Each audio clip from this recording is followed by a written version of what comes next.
Hello' everyone, আকৌ এটা নতুন ভিডিঅ'ৰ সৈতে স্বাগতম জনাইছোঁ। আজি মই বনাবলৈ লৈছোঁ চিকেন কেপচিকাম দি বনাম। কেপচিকাম আৰু আলু মই আগতে ফ্ৰাই কৰি থৈছোঁ আৰু চিকেনখিনিও ফ্ৰাই কৰি থৈছোঁ। ইফালে এতিয়া মই পিঁয়াজ জলকীয়া দিছোঁ তেলত, এইখিনি ভাজি ল'ম। তাৰপিছত ইয়াত মই বিলাহী দিম। বিলাহীখিনিও নিমখ হালধি দি ধুনীয়াকৈ ভাজি ল'ম।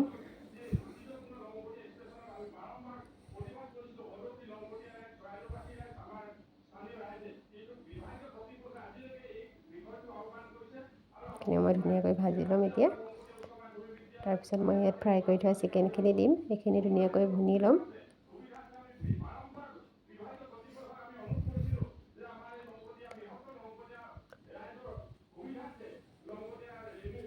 নহৰু আদাৰ পেষ্ট দিছোঁ আৰু এতিয়া মই ফ্ৰাই কৰি থোৱা চিকেন আৰু আলুখিনি দিছোঁ।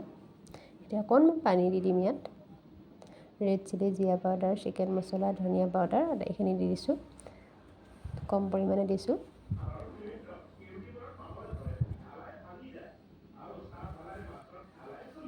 আপোনালোকে খাইছেনে এনেকৈ কেপচিকাম দি চিকেন?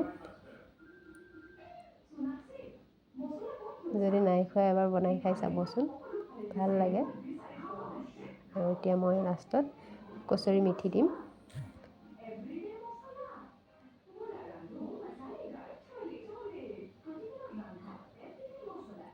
কচুৰি মেথি দিছোঁ। কচুৰি মেথি দিলে ইয়াৰ টেষ্টটোৱে বেলেগ হৈ যায়। আৰু ধনিয়া দিছোঁ এয়া কাটি ৰখা। যদি মোৰ ৰেচিপিটো ভাল লাগিলে লাইক, কমেণ্ট, শ্বেয়াৰ কৰি দিব। Thank U.